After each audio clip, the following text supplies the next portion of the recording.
So, Darkcell's led you to playing the Soundwave Festival 2014 amongst Mm-mm. a stacked lineup. How was that experience? It's crazy, dude. It was you could have pinched me, man. It was really one of those pinch me moments, and it was one of them moments that we really worked towards. I know we probably pissed off a few bands. They're probably like, "Oh, why the fuck are these guys on the bill?" But man, we worked our asses off to get on that bill. We toured relentlessly. We went up and down the East Coast. Just played to next to no one and worked hard at building our audience. And we took it to such a level that, the promoters of Soundwave, more importantly, AJ, took notice and, gave us a nod. And, I'll forever be grateful to this day for that opportunity. And we didn't let that opportunity slide and just, give a half-assed performance. We gave everything and left it all on the stage every single show. And, our audience were, there to support us all the way. And I have nothing but more memories. You weren't listed as a local. You're not a local band. You're listed in the proper lineup of all the proper official amongst all the international acts. You're not a local act on the bill. No, you're full-fledged. You're on there. Yeah, that was even the weirder thing. Like I don't even think about that till you just mentioned that, Tobes. And I just thought we're just the Aussie band. But we went out with a mission, which was to show these guys that, we could serve it up as good as they could. And they all paid attention, man. Like that Brisbane show, I tell few people this, but I teared up before I went on stage because I was so proud of us, man. It was just like, just looking out and seeing all these people standing there waiting for us when they could have been at any other stage watching any other band, but they chose to be there with us and watch our, I don't know, whatever you want to call it moment, but it was our homecoming moment where we could just salute the crowd and say, we did this together, That was what it meant to me, and my tears of joy soon turned to, if I can tell one quick story, a bit of a weird observation. I don't know what point of the set it was. It was somewhere in the middle, but I'm looking to the side now. At the corner of my eye, I can see Satyricon giving us kind of these weird death stares, and I got stories about those guys. But I also noticed Phil Anselmo head banging like a mofo to us, like just really throwing his horns up and getting into it.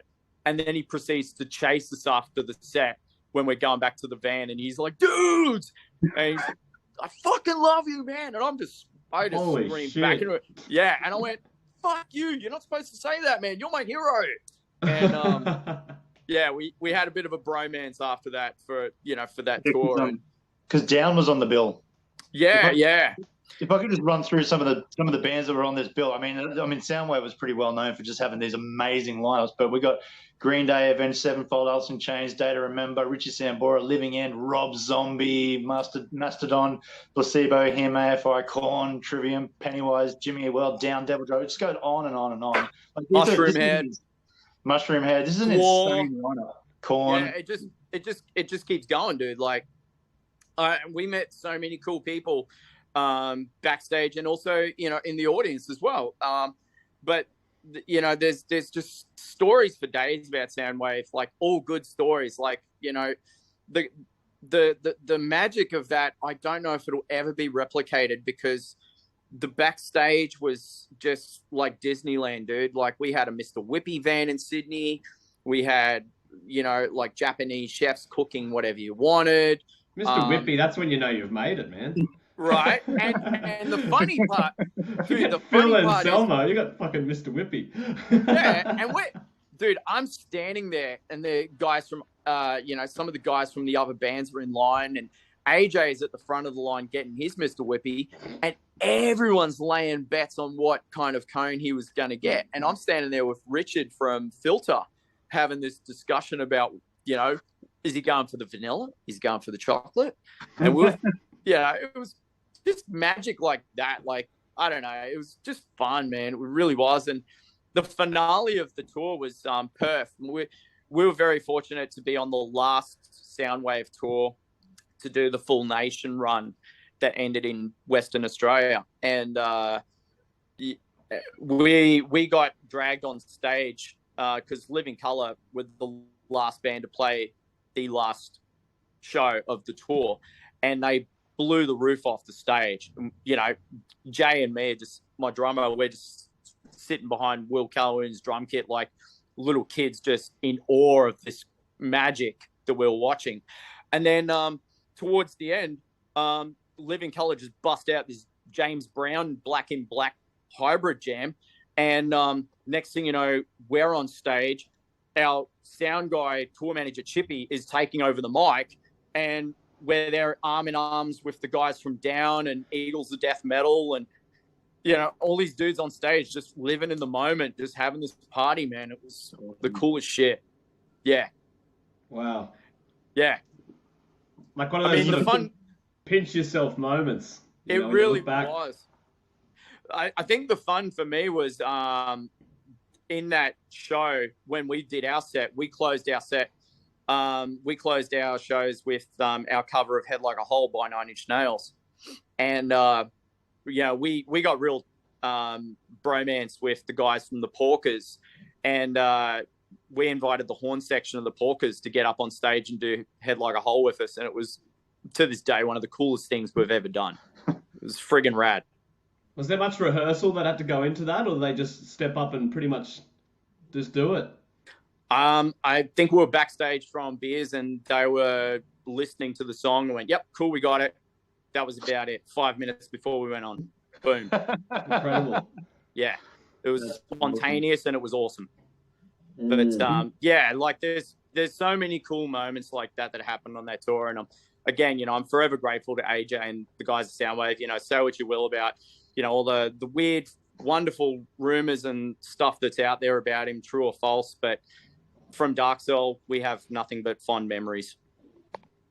Can you think of a more, like a bigger, more standout performance that you guys have ever done other than Soundwave? Has there ever been any live show you've done anywhere that you put up sort of to that level or even greater? Is it the greatest you've done? What do you think? Man, there's a couple off the top of my head. Like some of my favorite shows have been the ones where we just play to, you know, sometimes next to nobody, you know, in like regional towns. How were your favorite? What stood out about those? I don't know, man. Like we played one show in Dubbo and there was like maybe 10, 15 people in the audience, but we played like we were playing to 10,000 people. That was always our attitude when we played a show, where no matter what the size of the audience is, we're going to play as if we're playing to a full house. And these people just had the best time.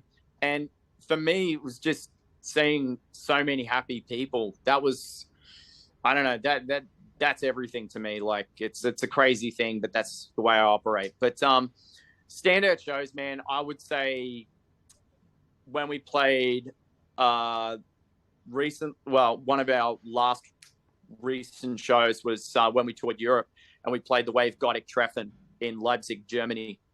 And we played to, I lost count how many thousand people in that audience, but it was the biggest, probably one of the biggest audiences we've ever played to in our lives.